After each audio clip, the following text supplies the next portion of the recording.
গণতন্ত্র মানে কি শুধু ভোট দেওয়া নেওয়ার একটা খেলা, নাকি এর আড়ালে লুকিয়ে থাকে সাধারণ মানুষের জীবনের গল্প, তাদের আশা আকাঙ্ক্ষার কথা? আসুন আজ আমরা ত্রিপুরার কমলাসাগর বিধানসভা কেন্দ্রের সংখ্যাগুলোর গভীরে ডুব দিই, ডেটার সাহায্যে বোঝার চেষ্টা করি সেই মানবিক দিকটা। দেখুন, যে কোনো জায়গার নির্বাচন বুঝতে হলে সবার আগে সেখানকার মাটি আর মানুষকে বুঝতে হয়। কমলাসাগর হল ত্রিপুরার ঠিক তেমনই একটি কেন্দ্র, যার নারী স্পন্দন আমরা আজ অনুভব করার চেষ্টা করব। ৯২.১%। ভাবা যায় ২০২৩ সালের নির্বাচনে এত বিপুল সংখ্যক মানুষ ভোট দিয়েছেন। এই একটা সংখ্যাই কিন্তু বলে দেয় যে এখানকার মানুষ তাদের গণতান্ত্রিক অধিকার নিয়ে কতটা সচেতন। তারা বিশ্বাস করেন তাদের একটা ভোটের সত্যিই দাম আছে, পরিবর্তন আনার ক্ষমতা আছে। এখানকার অর্থনীতির মূল ভিত্তিটা কি? প্রায় ৯৬% মানুষই ক্ষুদ্র কৃষক। এর মানেটা কি? এর মানে হল রাজনীতি এখানে কোনো বিলাসিতা নয়, এটা সরাসরি রুটি রুজির প্রশ্ন। ফসলের দাম কি হবে, বন্যার পর ক্ষতিপূরণ মিলবে কিনা, বা ছেলেমেয়েরা কাজ পাবে কিনা, এসব ছোট ছোট কিন্তু জরুরি বিষয়গুলোই তাদের ভোটের সিদ্ধান্তকে প্রভাবিত করে। কমলাসাগরের সামাজিক বুননটাও বেশ বৈচিত্র্যময়। প্রায় ৪০% তফসিলি জাতি, একটি বড় অংশের বাঙালি হিন্দু জনগোষ্ঠী এবং ১০% কম তফসিলি উপজাতির বাস এখানে। কিন্তু যখন দেওয়া প্রতিশ্রুতি পূরণ হয় না, তখন তার আজ কিন্তু সব সম্প্রদায়ের মানুষের গায়েই লাগে। আর তা থেকেই তৈরি হয় চাপা অসন্তোষ। তো এই সব ডেটা আমাদের ঠিক কি বলছে? আসুন নির্বাচনী তথ্য থেকে উঠে আসা ৩টি প্রধান সংকেত বা সিগন্যালের দিকে নজর দেওয়া যাক। এই সিগন্যালগুলোই আমাদের এই কেন্দ্রের রাজনৈতিক হাওয়া বুঝতে সাহায্য করবে। দেখুন, ২০২৩ সালের নির্বাচনের ফলাফল, যেটার ব্যবধান মাত্র ৪.৩%। তার মানে কমলাসাগর কোনো দলেরই বাধা জমি নয়। এটা একটা কঠিন লড়াইয়ের ময়দান, যেখানে প্রত্যেকটা ভোট গুরুত্বপূর্ণ। এক কথায় হাড্ডাহাড্ডি লড়াই। এখানকার ভোটারদের ইতিহাস যদি দেখেন, তাহলে বুঝবেন তারা বেশ বাস্তববাদী। যেটা একসময় সিপিআইএমের শক্ত ঘাঁটি ছিল, সেটাই ২০১৮তে কংগ্রেসের দিকে ঝুঁকেছিল, আবার ২০২৩-এ বিজেপির দিকে। এটা আসলে প্রমাণ করে যে এখানকার মানুষ কোনো দলের প্রতি অন্ধ আনুগত্য দেখান না, তারা কাজের ভিত্তিতে রায় দেন। আমাদের গণতন্ত্রের মূল ভিত্তিই হল দায়িত্ববোধের সাথে করা তথ্যপূর্ণ আলোচনা। এটা হল মানুষের আসল সমস্যাগুলো বোঝা এবং তার বিশ্বাসযোগ্য সমাধান দেওয়া। কমলাসাগরের মানুষ কিন্তু ঠিক এটাই চান, আর এটাই আমাদের সংবিধানের মূল ভাবনা। ফলাফল তো আমরা দেখলাম, কিন্তু এখন আসল প্রশ্ন হল, এমনটা হলো কেন? চলুন এখন আমরা কি ঘটেছে তার থেকে সরে গিয়ে কেন ঘটেছে সেই দিকে নজর দিই। এই পরিবর্তনের পেছনের আসল সিস্টেমিক কারণগুলো কি ছিল? মূলত ৩টি সিস্টেমিক কারণকে চিহ্নিত করা যায়। ১. পুরনো সরকারের প্রতি এক ধরনের ক্লান্তি এবং অপূর্ণ প্রতিশ্রুতি। ২. নতুন রাজনৈতিক শক্তির আগমন। আর ৩. মুদ্রাস্ফীতি এবং বেকারত্বের মতো অর্থনৈতিক চাপ। দেখুন, এখানে কিন্তু কোনো একজন ব্যক্তি বা নেতার কথা হচ্ছে না, কথা হচ্ছে পুরো সিস্টেমটা নিয়ে। চলুন এবার একটু পেছনে ফিরে তাকানো যাক, তাই না?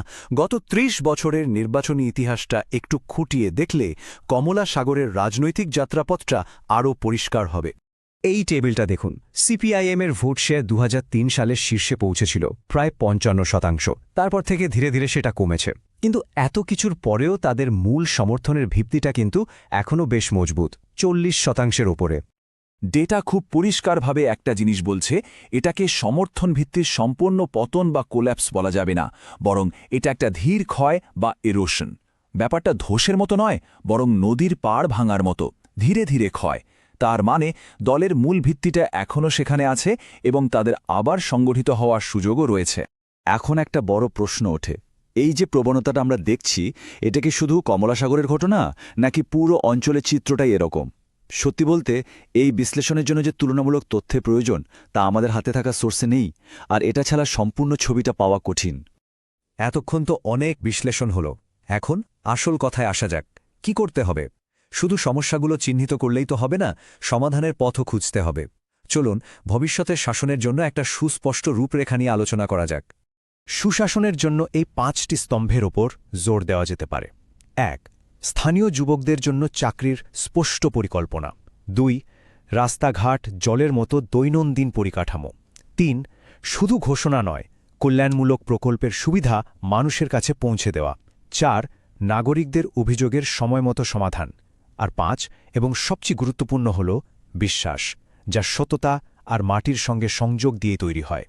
এই যে আমরা বিশ্বাসের কথা বললাম, তার একটা বাস্তব উদাহরণ দেখা যাক। প্রার্থী শ্রী হিরণময় দেবনাথের প্রোফাইলটা দেখুন। স্বচ্ছ ভাবমূর্তি, কোনো অপরাধের রেকর্ড নেই, সম্পদও কম। তিনি একজন তৃণমূল স্তরের সমাজকর্মী। এই প্রোফাইলটা বিশ্বাস স্তম্ভের সঙ্গে একেবারে মিলে যায়, যা একটা বিশ্বাসভিত্তিক প্রচারের কেন্দ্রবিন্দু হতে পারে। একটা পলিসি ব্রিজ তৈরি করা খুব জরুরি, মানে সাধারণ প্রতিশ্রুতিকে একটা বিশ্বাসযোগ্য সমাধানের সঙ্গে জুড়ে দেওয়া। যেমন ধরুন, কৃষকদের ফসলের ন্যায্য মূল্যের প্রতিশ্রুতিকে MS স্বামীনাথন কমিশনের সুপারিশ বাস্তবায়নের সঙ্গে যুক্ত করা। এতে একটা সাধারণ কথা একটা নির্দিষ্ট বিশ্বাসযোগ্য নীতিতে পরিণত হয়। নাগরিকদের ব্যক্তিগত তথ্য ব্যবহারের ক্ষেত্রে অত্যন্ত সতর্কতা দরকার। একটা নির্দিষ্ট উদ্দেশ্যেই এবং অবশ্যই ব্যক্তির সম্মতি নিয়ে তা ব্যবহার করা উচিত। এটা আসলে নাগরিকের মর্যাদাকে সম্মান জানানোর বিষয়, আর এই সম্মান ছাড়া বিশ্বাস তৈরি হওয়া অসম্ভব। তাহলে আমাদের চূড়ান্ত লক্ষ্যটা কি? লক্ষ্যটা কিন্তু শুধু একটা নির্বাচনে জেতা নয়। আসল লক্ষ্য হল এমন একটা শাসন ব্যবস্থা তৈরি করা যা সত্যি মানুষের কথা শোনে, মানুষের জন্য কাজ করে। আমাদের ভিশন হবে এমন একটা সিস্টেম তৈরি করা যা মাটির কথা শোনে, মানে যেই সিস্টেম কৃষকের কষ্ট বোঝে এবং এলাকার যুবকদের জন্য একটা ভালো ভবিষ্যৎ নিশ্চিত করতে পারে।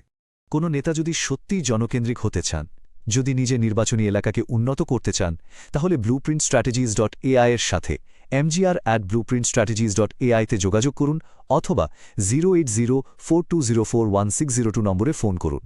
রাজনীতির ঊর্ধ্বে উদ্দেশ্য।